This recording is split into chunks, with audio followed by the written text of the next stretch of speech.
3월 30일 89일차 365 대화를 위한 성경 통독 시간입니다. 오늘 읽으실 말씀은 사무엘하 20장에서 22장이고 묵상하실 본문은 사무엘하 20장 1절 2절입니다. 말씀의 개요입니다. 다윗이 왕위에 복귀하지만 환란은 계속됩니다. 20장 1에서 3절은 베냐민 지파의 세바가 반란을 일으킨 것과 왕궁을 지키게 한 후궁 10명을 다윗이 별실에 가둔 것. 4에서 13절은 반란 진압을 위해 유다군이 출병하고 다윗 왕이 아마사를 진압군 지도자로 삼았지만 그 역할을 제대로 감당하지 못하고 요압이 아마사를 살해한 것. 14에서 22절은 요압이 다시 세바의 반란 진압의 선봉으로 나가 아벨에서 한 여인의 도움을 받아 진압한 것을. 23에서 26절은 다윗의 관리들의 기록입니다.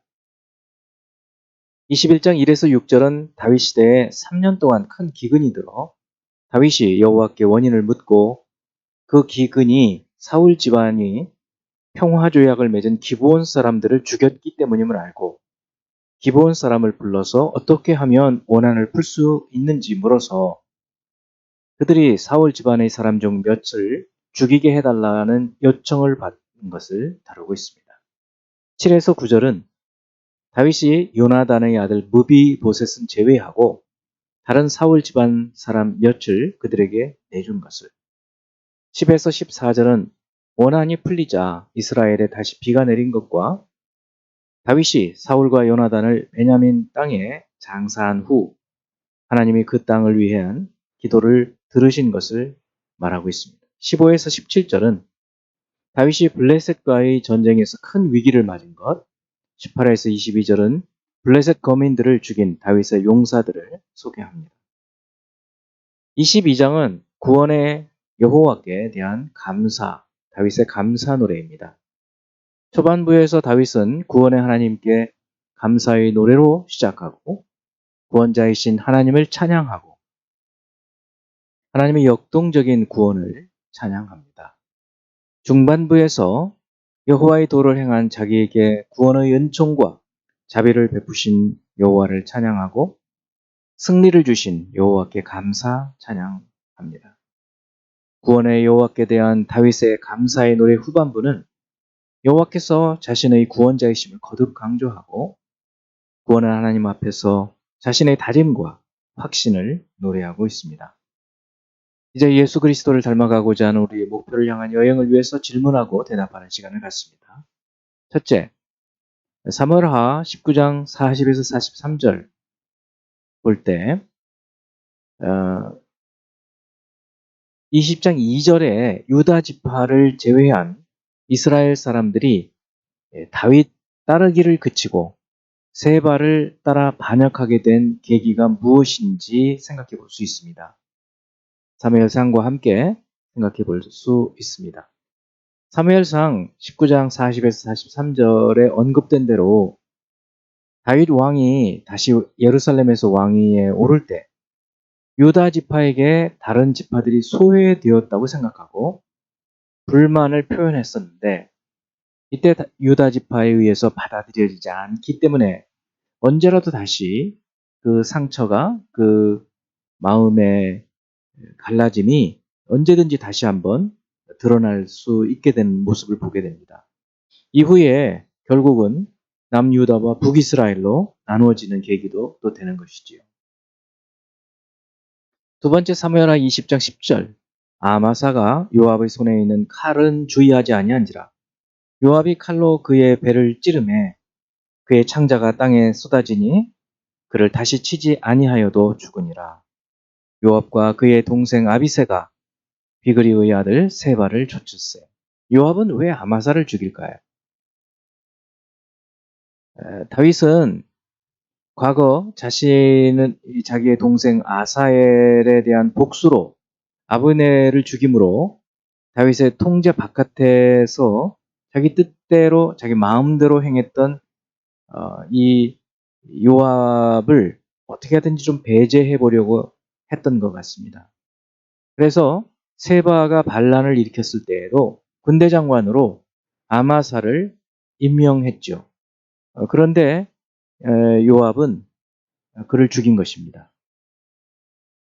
물론 아마사가 다윗 왕의 명령한 그 기한 내로 일 처리를 하지 못한 것도 있었지만 요압이 자기 마음대로 이 다윗이 세워놓은 군대 장관을 죽인 것은 월권이죠.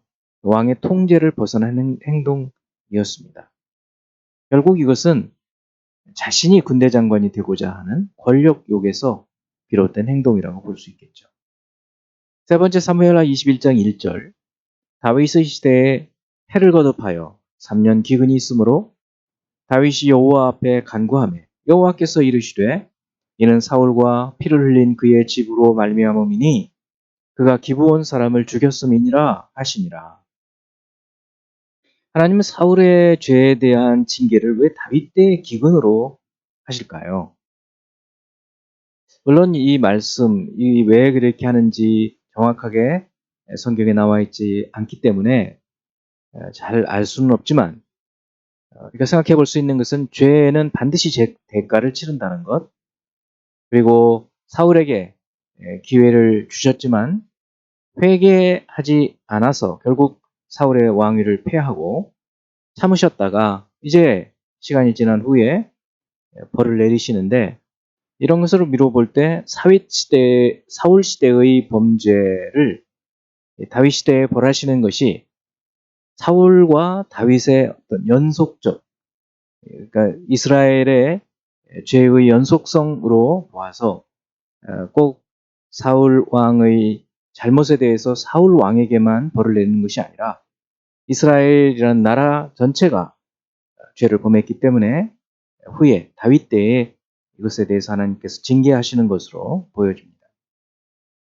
네 번째, 사무엘하 22장 2, 3절 여호와는 나의 반석, 나의 요새, 나를 위하여 나를 건지시는 자, 내가 피할 나의 반석, 나의 방패, 나의 구원의 뿔, 나의 높은 망대, 나의 피난처, 나의 구원자.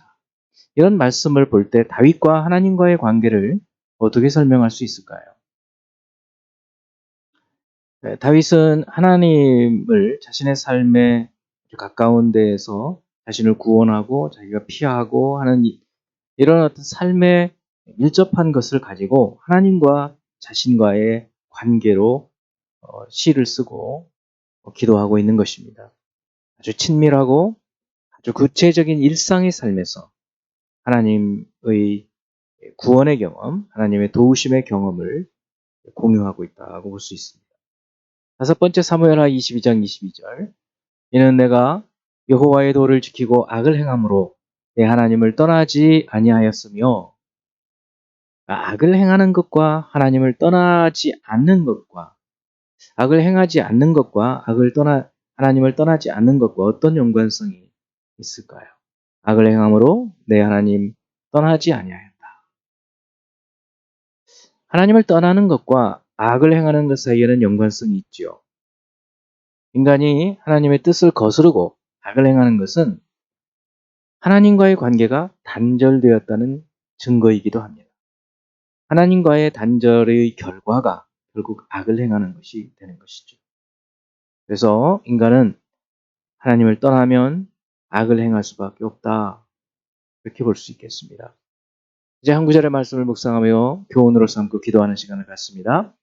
로마서 1장 20절 창세로부터 그의 보이지 아니하는 것들 곧 그의 영원하신 능력과 신성이 그가 만드신 만물에 분명히 보여 알려졌나니 그러므로 그들이 핑계하지 못할지니라. 다윗은 그의 삶 가운데에서 이 만물, 그가 접하는 자연의 모든 만물을 통해서 하나님의 살아계심을 분명히 알고 그것을 그의 시를 통해서도 드러내고 또 그가 하나님께 기도하면서 기도의 응답을 통해서도 그는 하나님께서 살아계시고 그의 기도에 응답하신다는 것을 알았습니다. 뿐만 아니라 자신의 양심을 통해서도 그렇죠. 자신의 양심, 또 자연의 만물을 통해서, 또 기도를 통해서 하나님 살아계심을 볼 수 있다. 사도 바울은 로마서 1장에서 창세로부터 하나님의 보이지 않는 것들, 하나님은 보이지 않지만 그것이 만물에 분명히 보여서 알려졌다.